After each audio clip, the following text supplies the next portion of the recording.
Hello guys, welcome back to the channel and welcome back to elite wrestling. तो guys हमेशा की तरह ही आज भी हम AEW कंपनी के बहुत ही बड़े और बहुत सारे अपडेट्स के बारे में बात करने वाले हैं। और गाइज आज इस वीडियो के अंदर हम जानने वाले हैं कि क्या हमें काफी जल्दी डेनियल ब्रायन AEW कंपनी के अंदर अपना डेब्यू करते हुए दिखाई देने वाले हैं या नहीं। गाइज हाल ही में इस वीक का रैम्पेज खत्म होने के बाद हाल ही में AEW ने अपने ऑल आउट पे-पर-व्यू के लिए दोनों चैंपियनशिप मैचेस बुक कर दिए हैं, जिसके साथ ही हम जानने वाले हैं कि गैंगरेल का AEW कंपनी के अंदर डेब्यू कैंसिल होने के बाद हाल फिलहाल में गैंगरेल की AEW कंपनी के साथ स्टेटस क्या है। AEW के डार्क शो के टेपिंग्स को लेकर मेरे पास आपके लिए एक अपडेट है। और गाइज हाल ही में AEW कंपनी का ऑल आउट पे-पर-व्यू और कोविड-19 को लेकर काफी सारे अपडेट सामने आ रहे हैं। तो ये सभी बातें जानने के लिए ये वीडियो एकदम आखिर तक देखना और ऐसे ही AEW कंपनी से रिलेटेड हर एक न्यूज रूमर और अपडेट और AEW कंपनी के हर एक शो का रिव्यू पाने के लिए हमारे चैनल को सब्सक्राइब करना मत भूलना। पर अगर आप AEW के हर एक न्यूज रूमर और अपडेट हमारे चैनल के ऊपर वीडियो आने से भी पहले जानना चाहते हैं तो आप ऊपर आए हुए कार्ड के ऊपर क्लिक कर आप हमारा ये वीडियो देखकर आप हमारे चैनल की एप्लीकेशन डाउनलोड कर सकते हैं, जिस एप्लीकेशन के अंदर हमारे चैनल के ऊपर आने वाला पूरा का पूरा कंटेंट आपको सबसे पहले जानने को मिलता है और AEW कंपनी के हर एक न्यूज रूमर और अपडेट आपको सबसे पहले वहां पर जानने को मिलती है। इसीलिए ऊपर आए हुए कार्ड के ऊपर क्लिक कर हमारी ये वीडियो देखकर हमारे चैनल की एप्लीकेशन डाउनलोड करना मत भूलना।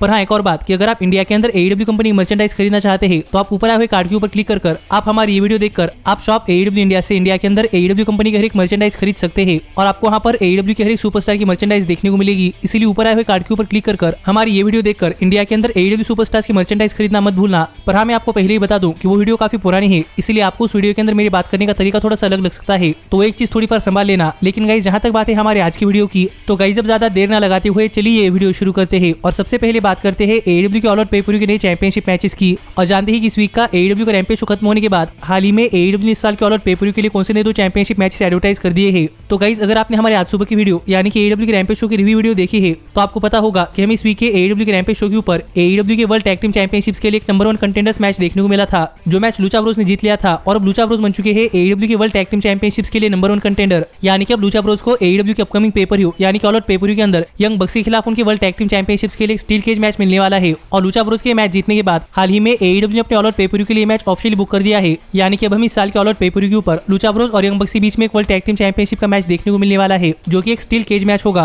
और गाइस मैं ये मैच देखने के लिए काफी ज्यादा एक्साइटेड हूँ, क्योंकि आज से करीब 2 साल पहले हमें ऑल आउट पे-पर-व्यू के ऊपर लूचा ब्रोस और यंग बक्स के बीच में एक बहुत ही बढ़िया टैग टीम मैच देखने को मिला था, जिस टैग टीम मैच को डेव मैटजे की तरफ से 5.25 स्टार की रेटिंग मिली थी। इसलिए मैं देखना चाहता हूँ कि इस बार जब लूचा ब्रोस और यंग बक्स एक दूसरे के आमने सामने आते हैं तो हमें इन दोनों ही टैग टीम के बीच में कितना बढ़िया टैग टीम मैच देखने को मिलता है। पर गाइस इस मैच के साथ ही हाल ही में AEW ने अपने ऑल आउट पे-पर-व्यू के लिए TNT चैंपियनशिप का मैच भी ऑफिशियल कर दिया है। और अगर आपने हमारे इस वीक के AEW के रैम्पेज शो का रिव्यू वीडियो देखा है तो आपको पता होगा कि इस वीक के रैम्पेज शो के ऊपर हमें मीरो और एडी किंगस्टन के बीच में एक ब्रॉल का सेगमेंट देखने को मिला था। और इस ब्रॉल सेगमेंट के बाद हाल ही में AEW ने अपने TNT चैंपियनशिप के लिए इस साल के ऑल आउट पे-पर-व्यू के ऊपर TNT चैंपियन मीरो और चैलेंजर एडी किंगस्टन के बीच में एक TNT चैंपियनशिप का मैच ऑफिशियल कर दिया है, जो देखा जाए तो एक पे-पर-व्यू के मैच के लिए एक बहुत ही वियर्ड बैक स्टोरी है। और गाइस मैं एक्सपेक्ट नहीं कर रहा था कि हमें TNT चैंपियनशिप का मैच इतनी जल्दी ऑल आउट पे-पर-व्यू के लिए कंफर्म होता हुआ दिखाई देगा। पर अब AEW ने अपने ऑल आउट पे-पर-व्यू के लिए TNT चैंपियनशिप के लिए मीरो और एडी किंगस्टन का मैच बुक कर दिया है। तो अब देखना पड़ेगा कि इस साल के ऑल आउट पे-पर-व्यू के ऊपर मीरो और एडी किंगस्टन के बीच में TNT चैंपियनशिप का मैच कैसा मैच होता है। पर इसके साथ ही AEW ने इस साल के ऑल आउट पे-पर-व्यू के लिए कौन-कौन से मैचेस एडवर्टाइज किए हैं और इस साल के ऑल आउट पे-पर-व्यू के मैच कार्ड क्या है, ये जानने के लिए आप ऊपर आए हुए कार्ड के ऊपर क्लिक कर आप हमारे चैनल के एप्लीकेशन के अंदर जाकर आर्टिकल पढ़ सकते हैं। पर इस साल के ऑल आउट पे-पर-व्यू का कार्ड देखकर मुझे ऐसा लगता है कि गाइस इस साल का ऑल आउट पे-पर-व्यू भी काफी लंबा पे-पर-व्यू होने वाला है और शायद हमें इस साल के ऑल आउट पे-पर-व्यू के ऊपर बहुत ही बढ़िया रेसलिंग देखने को मिलने वाली है। पर गाइस अब हम आगे बढ़ते हैं और बात करते हैं हमारे अगले अपडेट की और जानते हैं कि इस वीक के डायनामाइट शो के ऊपर गैंगरेल का डेब्यू कैंसिल होने के बाद हाल ही में गैंगरेल और AEW कंपनी को लेकर कौन सी बड़ी अपडेट सामने आई है। तो गाइस अगर आपने हमारी ये वीडियो देखी है तो आपको पता होगा कि इस वीक के डायनामाइट शो के ऊपर गैंगरेल डेब्यू करने वाले थे, पर एज ने WWE के अंदर कुछ ऐसा कर दिया जिस वजह से इस वीक के डायनामाइट शो के ऊपर गैंगरेल ने अपना AEW कंपनी के अंदर डेब्यू नहीं किया। और एज ने ये क्या किया था ये जानने के लिए आप ऊपर आए हुए कार्ड के ऊपर क्लिक कर आप हमारी वो वीडियो देख सकते हैं।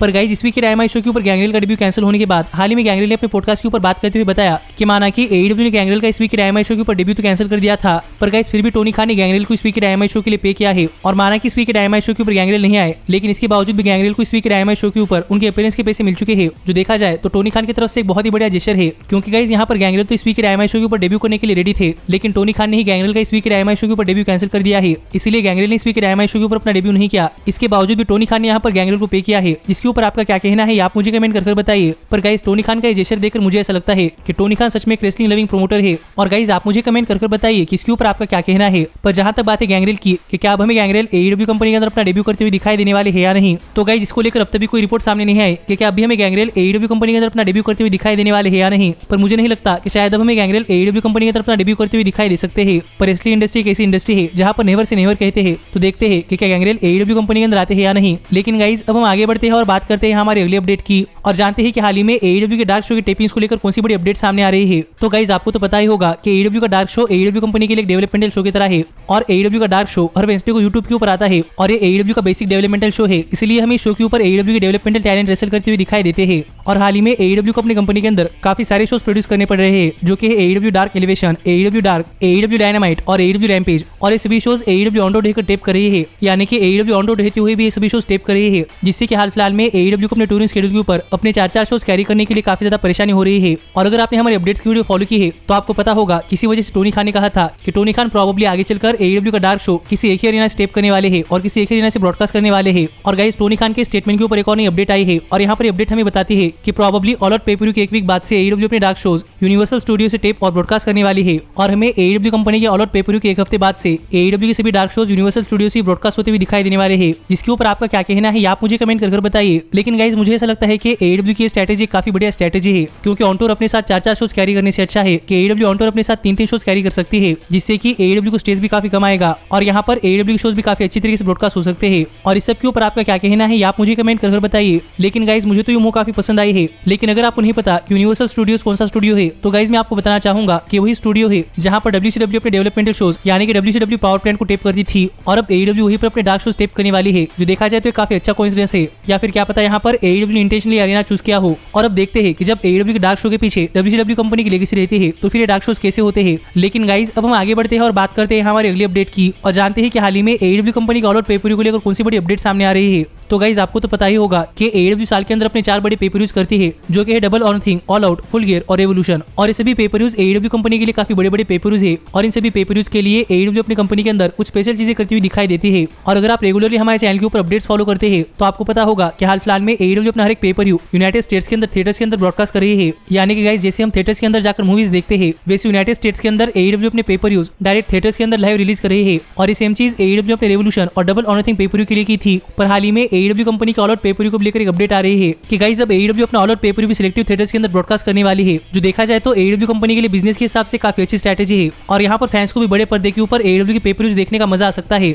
लेकिन गाइस देखना पड़ेगा कि इस बिजनेस स्ट्रेटेजी से AEW कंपनी को कितना फायदा होता है। पर AEW का यूनिक आइडिया मुझे बहुत पहले से पसंद आता है और इसके ऊपर आपका क्या कहना है आप मुझे कमेंट कर बताइए। लेकिन गाइस अब हम आगे बढ़ते हैं और बात करते हैं AEW कंपनी का ऑल आउट पे-per-view की दूसरी इंपॉर्टेंट अपडेट की और जानते हैं कि हाल ही में AEW कंपनी का ऑल आउट पे-per-view को लेकर कौन सी दूसरी काफी इंपॉर्टेंट अपडेट सामने आ रही है। तो गाइस आपको तो पता ही होगा कि अब करीब 2 साल होने को आए हैं और अभी पूरे के पूरे वर्ल्ड के अंदर कोविड-19 वायरस फैला है और इस वायरस से रेसलिंग कंपनियों को काफी ज्यादा नुकसान हुआ था। पर इस सब के बावजूद रेसलिंग कंपनियां अपने शोज ब्रॉडकास्ट कर रही थी और अब ऐसा लग रहा था कि यूनाइटेड स्टेट्स के अंदर कोविड-19 के केसेस कम हो रहे हैं और इसी वजह से AEW दोबारा से ऑन टूर निकली है। लेकिन गाइस अब यूनाइटेड स्टेट्स के अंदर कोविड-19 के केसेस दोबारा से बढ़ रहे हैं और ये AEW या फिर WWE इन दोनों ही कंपनियों के लिए अच्छी बात नहीं है। और इस साल का AEW कंपनी का ऑल आउट पे-per-view शिकागो के अंदर है और ये पूरा का पूरा पे-per-view सोल्ड आउट हो चुका है। पर गाइस हाल फिलहाल में शिकागो के अंदर कोविड-19 के बहुत सारे केसेस सामने आ रहे हैं और इसी वजह से शिकागो की गवर्नमेंट ने एक काफी बड़ा कदम उठाया है। और गाइस ये कदम ये है कि शिकागो के अंदर जब भी कोई बड़ी गैदरिंग होने वाली है तो उस गैदरिंग के अंदर हर एक आदमी को अपना मास्क लगाना कंपलसरी है। और जहां कभी बड़ी गैदरिंग्स होने वाली है वहां पर हर एक फैन को मास्क कंपलसरी किया गया है, जो देखा जाए तो AEW कंपनी का ऑल आउट पे-per-view के लिए काफी बुरी बात है। और मैं यहाँ पर ये नहीं कह रहा कि मास्क पहनना बुरी बात है, मैं यहाँ पर ये कह रहा हूँ कि शिकागो के अंदर मास्क पहनना कंपलसरी है और वहां पर कोविड-19 के केसेस भी बहुत ज्यादा आ रहे हैं। तो क्या पता इस वजह से फैंस AEW का ऑल आउट पे-per-view देखने के लिए आएंगे भी या नहीं। पर अब जितने भी फैंस ऑल आउट पे-per-view देखने के लिए आने वाले हैं उन सभी फैंस को गवर्नमेंट ने मास्क कंपलसरी कर दिया है, जिसके ऊपर आपका क्या कहना है आप मुझे कमेंट कर बताइए। पर रेसलिंग वाइज मुझे ऐसा लगता है कि हाल फिलहाल की कोविड-19 की सिचुएशन रेसलिंग इंडस्ट्री के लिए काफी बुरी है।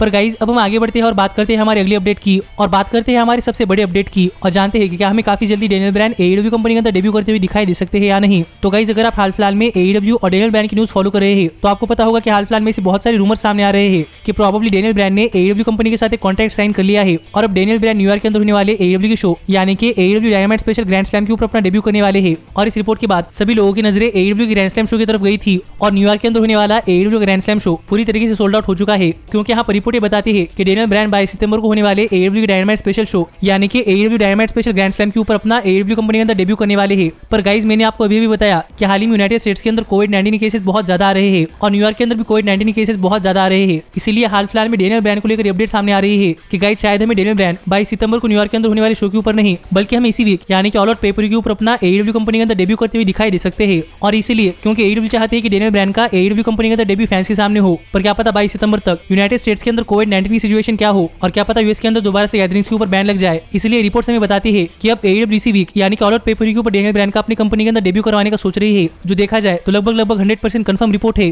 पर अब ये रिपोर्ट देखने के बाद मैं तो अब डेनियल ब्रायन को AEW कंपनी के अंदर देखने के लिए काफी ज्यादा एक्साइटेड हूँ और मुझे देखना है कि डेनियल ब्रायन का AEW कंपनी के अंदर डेब्यू कैसे होता है। पर इसके ऊपर आपका क्या कहना है आप मुझे कमेंट करके बताइए। और ऐसे ही AEW कंपनी से रिलेटेड हर एक न्यूज, रूमर और अपडेट और AEW कंपनी के हर एक शो का रिव्यू पाने के लिए हमारे चैनल को सब्सक्राइब करना मत भूलना। लेकिन गाइज अब मैं मिलता हूँ आपसे अगली वीडियो के अंदर, पर तब तक stay healthy, stay happy and keep watching elite wrestling. Hey, did you like that video? Click the screen for more. And where do you think you're going? Check out our official merchandise page and to support the entire cast. And thanks so much for being the elite. The elite, the elite. What, Nick, you're not going to sing it all with me this time?